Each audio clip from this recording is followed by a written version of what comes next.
Warahmatullahi wabarakatuh. Perkenalkan, nama saya Ahmad Dari Saputra, asal sekolah SMK Buana Industri, jurusan Teknik Komputer Jaringan, dan saya kelas 12. Jelaskan apa itu self-hosting, virtual private server atau disebut VPS, dan juga dedicated hosting, dan colocation server.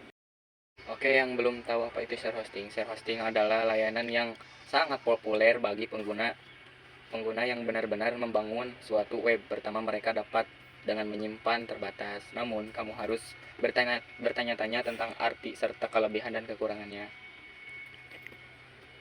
Lanjut, jadi share hosting adalah layanan hosting di mana satu akun hosting ditempatkan dengan beberapa akun hosting lainnya di server yang sama dan menggunakan layanan tersebut secara bersamaan. Share hosting adalah hosting satu web pribadi atau situs web bisnis kamu di server yang mencakup hosting situs web lain. Masing-masing dari mereka independen dan secara individual di bawah kendali webmaster masing-masing. Segitu untuk pengertian share hosting. Lanjut kita ke virtual private server atau disebut VPS. VPS adalah layanan server virtual yang memiliki sumber daya yang terdeteksi khusus ya, untuk satu pengguna. Berbeda dengan share hosting, di mana sumber daya komputasi yang sama digunakan oleh beberapa pengguna. Hal ini menyebabkan website yang berjalan di atas share hosting bisa terganggu jika seandainya pengguna dalam satu sumber daya yang sama menggunakan sumber daya secara besar. Namun, share hosting cocok untuk digunakan jika kamu mulai go digital dan membuat website.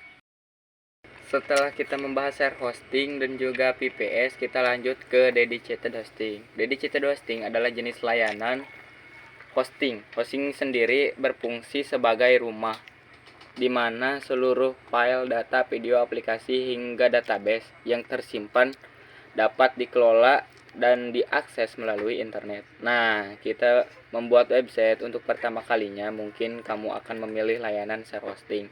Hal ini bukannya tanpa alasan karena opsi layanan hosting ini paling murah dan cocok bagi kamu yang baru terjun ke dunia website.